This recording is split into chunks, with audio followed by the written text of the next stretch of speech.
Hey, superhumans. A question that I've been asked recently is how do I embrace change? And it just got me thinking, and it reminded me that I write about this in the book as well. But I embrace change because I want to grow. That's the simple answer. I want to be better than I am now. I want to look back in a few years, a few months, a few weeks, and think, fuck, that guy has really progressed from where he was. And the way that you do that is you embrace change. Like, we know change is happening all the time.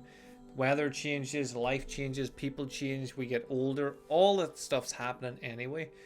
So why not learn to embrace it? If you were to embrace the change, like, we don't want to ask scary questions. Like, in my work, whenever I worked for years doing the anxiety and depression stuff, I would chat to couples, whether they were married for years or they were a couple months into a relationship, and they wouldn't be overly happy. Like, the individual wouldn't be happy in their relationship, and I would say to them, well, go home and ask these couple questions. These questions will give you a great insight into your relationship. And they wouldn't ask them because they were afraid of the answers. So rather than try to change it, they would just do nothing and just let it fizzle out in their mind, and everything will go back to normal. Everything will go back to the way it was. Nothing's going back to the way it was. Everything changes all the time. So even if you do nothing about it, it's going to change. But if you do nothing, most likely it's going to get worse, which is generally the reason people don't want to do something about it, because they don't want to make the situation worse. So if I use relationships, if we stick with it for a time, like, if you don't want to make the relationship worse, it's bad, and you don't want to make it worse, you don't ask any questions, you don't delve into it, you don't communicate, what the fuck do you think is going to happen? Do you think it's just going to magically fix itself? Less communication is going to make it better? Or will time pass and you'll slowly resent each other, and then eventually it'll blow up in a volcanic eruption? Not the good kind, like the angry, shouty kind of each other. Whereas if you had a conversation with each other, you talked about what was going on, you could have the good kind of volcanic eruption. I don't know how the fuck this analogy came into my head, but works for now. Change is happening all the time, and if you're willing to embrace it, then you can go to your partner, your friend, your work colleague, your boss, anybody you want, and tell them how you feel now at this moment, what you would like to see differently, like what you would like to change within the situation, and find out if they are happy or not. If you're not happy and they are happy, you could probably come to some sort of arrangement. Like, the reason I'm not happy is because of this. Do you think anything can be done about that? Yeah, probably. Whereas if you just think, well, I'm not happy, they're probably not happy, fuck it, I'll just leave it, it'll be fine. It's not going to be fine. It's going to eventually, like, crumble down. Like, if you looked at a crack in your wall and think, be grand, it might take a long time, but eventually that crack will do some damage. Something bad will happen. Obviously, there's something wrong to begin with. There's not a crack there. I'm just looking in the corner.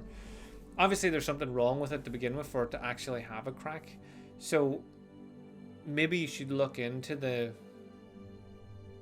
cracks within your relationships, within your relationship with yourself, and ask the hard questions. Ask the important questions that are going to give you the answers to fixing the problems that you're having. So embrace. That's why I embrace it. I embrace change because I want to grow. I want to be better, and to be better, I have to change. Too many people look at change like it's going to be a bad thing. No, I don't want to do that. What if it gets bad? Like, what if it's not bad? What if it's fucking amazing? What if you're not happy with your partner and you go and tell them the 3 things that really bug you, and they're like, oh fuck, I could change that. That's easy. I didn't even notice I was doing that, but I can stop it. Or this is why I do that, and they give you an understanding as to why they do it, and you go, oh, that's fair enough. The example that I would use would be driving. I remember driving, and the car in front of me it was at night, and the car just kept slowing down, and I was coming home from a gig, and I'm like, what the fuck is going on here? Just drive. And I'm getting frustrated behind them, and eventually I just thought, right, fuck it, I can't do anything about it. I can't pass them. The roads aren't designed for that. I'm just gonna fuck it. Can't do anything about it. It's not a problem anymore. So I eventually got home, and then a couple of days later I was driving with my dad in the car, and every so often he would slow down a wee bit when cars came towards him. And it was because the lights were so bright. I know the big cars now, like my dad's car is kind of low, and it was the same car in front of me was kind of low. And there was like jeeps and trucks, so the lights are sort of coming in the window and blinding him a wee bit. So he's just slowing down for safety. It's just a safety precaution whilst driving. And when I thought back, I thought none of the two of them were doing anything dangerous. I was far enough away from the car in front of me that if they had slammed the brakes on, I would have had enough room. I love doing that whole, because I went to speed school one time, which is a different story for a different day. And it was, this is a wee lesson for you about speed and distance. Pick a solid object, so like a signpost or a ballard. Ballard? That is a ballard. And then if you can say only a fool breaks the 2-second rule, before you get to that, after the car's got the car in front of you's got it, then you're going too fast, so slow down. That's your 2-second rule. So there you go. So I was using that anyway, so it was all safe. I'm not saying anything wasn't safe. I'm just saying that it gave me an understanding. Watching my dad do it, I thought, all right, the lights blinding him because the height of the cars, and some of them haven't turned down their lights, and it's just safer to slow down a wee bit and get your bearings and move forward.